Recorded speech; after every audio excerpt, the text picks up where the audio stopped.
Hello दोस्तों, कैसे हैं आप सब। दोस्तों, आज के इस वीडियो में हम बात करेंगे आयुर्वेद और आयुर्वेद के 8 अंगों के बारे में। दोस्तों, सबसे पहले जानते हैं आयुर्वेद क्या है। दोस्तों, आयुर्वेद अर्थवेद का उपवेद है। आयुर्वेद 2 शब्दों से मिलकर बना है, आयुष और वेद, जहाँ आयुष का अर्थ होता है जीवन और वेद का मतलब होता है ग्रंथ। इस प्रकार हम समझ सकते हैं, यानी कि जीवन का ग्रंथ। तो आयुर्वेद को विस्तार से वर्णित करते हुए आचार्य चरक ने चरक सूत्र पहले अध्याय में वर्णन किया है। हिताहितम सुखम दुखम आयुस्तस्य हिताहितम मानं चैतच यत्रोक्त मा आयुर्वेदा स उच्यते। इस श्लोक में आचार्य चरक ने 4 प्रकार की आयु का वर्णन किया है। हित आयु, अहित आयु, सुख आयु, दुख आयु। और आयुर्वेद में मनुष्य की आयु को 100 वर्ष माना गया है। अगर हम इसको सिंपल भाषा में समझें तो प्रत्येक व्यक्ति का जीवन 100 वर्ष है। अब आयुर्वेद के प्रयोजन की बात करें तो प्रयोजन में आचार्य चरक ने श्लोक में वर्णन किया है, स्वस्थस्य स्वास्थ्य रक्षणम आतुरस्य विकार प्रशमन च, यानी कि स्वस्थ व्यक्ति के शरीर की रक्षा करना और रोगग्रस्त व्यक्ति के रोगों का निवारण करना ही आयुर्वेद का परम कर्तव्य है। दोस्तों, अब आयुर्वेद के 8 अंगों के बारे में बात करते हैं। आयुर्वेद के 8 अंगों का वर्णन करते हुए आचार्य वाग्भट जी ने अष्टांग हृदय में वर्णन किया है। चैप्टर 1 श्लोक नंबर 5, काय बाल ग्रह उधर्वांग शल्य दृष्टा जरा वर्षान अष्टांगानी तस्याहु चिकित्सा यशु संश्रिता। इस श्लोक में आचार्य वाग्भट जी ने आयुर्वेद को 8 अंगों में विभाजित किया है। सबसे पहले काय चिकित्सा को लिया गया है।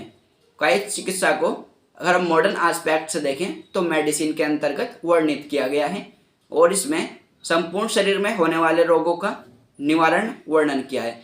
स्पेशली इसमें आमाशय और पक्वाशयगत रोगों का वर्णन किया गया है। इसके पश्चात बाल चिकित्सा, जिसको कि कुमार भृत्य भी कहते हैं, और अगर मॉडर्न एस्पेक्ट से देखें तो इसे पीडियाट्रिक्स के नाम से जाना जाता है। इस सब्जेक्ट में बच्चों के सभी रोग और उनकी चिकित्सा का वर्णन किया गया है। इसके पश्चात ग्रह चिकित्सा, यानी कि बालकों में होने वाले ग्रह दोष, स्कंद, पूतना, इस प्रकार से 13 ग्रहों का वर्णन किया गया है और इसे भूत विद्या भी कहते हैं और इन सब का निवारण कैसे किया जा सकता है इस चिकित्सा के अंतर्गत वर्णित किया गया है। इसके पश्चात उदरवांग चिकित्सा का वर्णन किया गया है। उदरवांग चिकित्सा को शालक्य तंत्र, जिसको कि ENT भी कहा जाता है, इसमें उदर जतरुगत रोग, आँख, नाक, कान और मुख में होने वाले रोगों का विशेष रूप से वर्णन किया गया है। सुश्रुत संहिता के उत्तर तंत्र के अध्याय 1 से 19 तक उत्तमांग, यानी कि शिर प्रदेश में स्थित नेत्र रोगों का वर्णन किया गया है। 20वें और 21वें अध्याय में कर्ण रोग का वर्णन किया गया है और 22वें से 24वें अध्याय तक नासा रोगों का वर्णन किया गया है। 25 और 26 अध्याय में शिरोरोगों का वर्णन किया गया है। इसके पश्चात शल्य तंत्र का वर्णन किया गया है। शल्य तंत्र, जिसको कि हम मॉडर्न एस्पेक्ट्स में सर्जरी के नाम से भी जानते हैं, और इसमें सभी सर्जरी से रिलेटेड जो भी ट्रीटमेंट हैं, कॉजेज हैं, उन सब का वर्णन किया जाता है। इसके पश्चात दृष्टाविष चिकित्सा, यानी कि जिसको हम मॉडर्न एस्पेक्ट में टॉक्सिकोलॉजी के नाम से जानते हैं, उसका वर्णन किया गया है और इसमें सभी विष चिकित्सा से रिलेटेड जितने भी योग हैं और उनकी कैसे चिकित्सा की जा सकती है, चिकित्सा उपक्रम हैं, सर्प चिकित्सा, वैश्चिक चिकित्सा, लूता, मूषा आदि चिकित्सा का वर्णन विस्तार रूप से बताया गया है। उसके पश्चात जरा चिकित्सा, जिसको कि रसायन तंत्र भी कहते हैं, और यह चरक चिकित्सा के पहले चैप्टर में वर्णित किया गया है।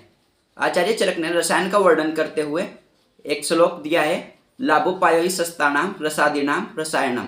रसायन के उपयोग से आप मेद शक्ति, अपनी आयु को बढ़ाने वाले समस्त क्रियाएं जो होती हैं वो रसायन के अंदर की जाती हैं।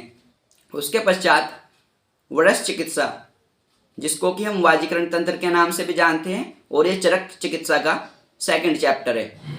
इसके अंतर्गत वाजीकरण यानी मैथुन शक्ति, दूषित शुक्र, अल्प शुक्र, नपुंसकता आदि रोगों को इस तंत्र के अंतर्गत इसके निदान, कॉजेज और इसके जो ट्रीटमेंट हैं उन सभी का वर्णन विस्तार रूप से किया गया है। दोस्तों इस वीडियो में बस इतना ही। मिलते हैं आपसे एक और नई वीडियो में एक और नई अच्छी जानकारी के साथ। तब तक के लिए अगर आपने अभी तक हमारे इस चैनल को सब्सक्राइब नहीं किया है तो आप हमारे इस चैनल को सब्सक्राइब कर लें, और ऐसे ही और अधिक वीडियोस देखने के लिए इस वीडियो को ज़रूर लाइक करें। मिलते हैं आपसे एक और नई वीडियो में, तब तक के लिए धन्यवाद।